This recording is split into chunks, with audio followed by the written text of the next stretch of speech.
Krishnan ji. Zero law Thank you. to study. Thank you. Sir, Thank you.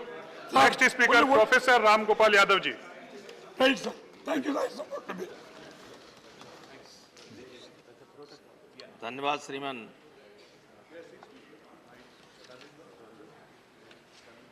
केवल 2-3 minute हैं। पहली बात तो मैं ये कहना चाहता हूँ कि मैं इस विधेयक का विरोध करता हूँ।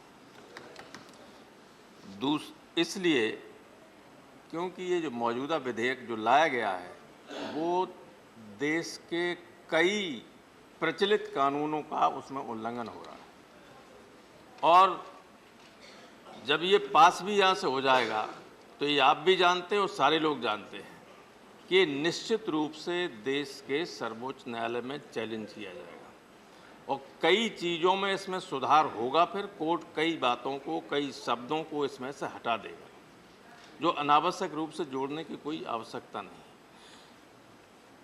आप जानते हैं कि ये कोई फर्क नहीं करता है हार्डन्ड क्रिमिनल और सामान्य व्यक्ति में।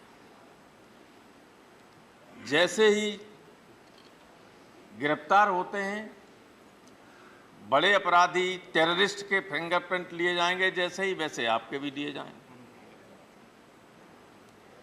तो ये प्रोफेसर डायसी ने जो रूल ऑफ लॉ में कहा था ये उसका भी फर्क है, और जो उसके अनुसार भी नहीं है, और हमारे संविधान के अनुसार भी, चाहे आर्टिकल 14 हो, चाहे 19 हो, चाहे 20 हो, चाहे 21 हो, स्पष्ट रूप से ये है कि किसी व्यक्ति को अपने ही खिलाफ गवाह नहीं बनाया जा सकता। फंडामेंटल राइट्स का उल्लंघन है, लेकिन इसमें हो रहा है।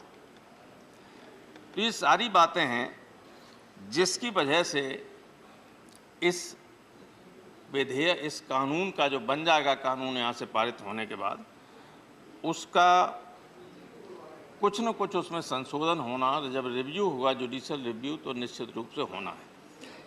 जो हमारे मित्र लोग यहाँ अभी बोल रहे थे, ज़्यादातर वकील लोग थे, और आप जानते हैं वकील बुरा न माने, किसी भी सफ़ेद को स्याह और स्याह को सफ़ेद कर सकते हैं, उसमें कोई बात ही नहीं। They are competent enough to prove their point in any way. लेकिन मैं ये कहना चाहता हूँ कि अगर ये लोग मांग करते हैं, विपक्ष ये मांग करता है कि इसको सेलेक्ट कमेटी में दे दिया जाए, तो श्रीमान माननीय गृह मंत्री जी, सेलेक्ट कमेटी में आपका ही बहुमत होगा, आपके द्वारा नॉमिनेटेड किया गया चेयरमैन होगा, तो उसमें दिक्कत क्या है? कानून की जब भी स्क्रूटनी होती है तो कानून की क्वालिटी में सुधार होता है, और जब आपका बहुमत है, आपका चेयरमैन होगा, उसमें आपके द्वारा बनाई गई सिलेक्ट कमेटी होगी। सिर्फ ये है कि अगले सेशन के पहले दिन आखिरी दिन तक रिपोर्ट देने के लिए चेयर कहेंगी तो तब आ जाएगा। कोई पहाड़ नहीं टूटा जा रहा है, कितने देर बाद यह आए। और जहाँ तक नई टेक्नोलॉजी का सवाल है, इसमें से कई चीज़ें पहले से ही प्रयोग में हो रही हैं, फिंगरप्रिंट और ये सारी चीज़ें। मैं ये कहना चाहता हूँ कि 1920 के बाद से जैसे जैसे नई टेक्नोलॉजी आई है, रेट ऑफ कन्विक्शन कम हुआ है। पिछला रिकॉर्ड उठा के देख लीजिए, रेट ऑफ कन्विक्शन कम हुआ है। अगर टेक्नोलॉजी की वजह से ही आप उम्मीद करते हैं कि रेट ऑफ कन्विक्शन बढ़ जाएगा और अपराधी पकड़ लिए जाएंगे या सजा में चले जाएंगे, तो ये गलत आपका सोच है, सबका सोच गलत है। रिकॉर्ड देख लीजिएगा कि जैसे जैसे समय बढ़ता जाता है, टेक्नोलॉजी बढ़ती जाती है, अपराधियों के सजा होने की दर कम होती जा रही है। ये गलत परसेप्शन है कि आपका जो इन्फोर्समेंट का तौर तरीका है वो किस तरीके का है, कैसे लोग हैं।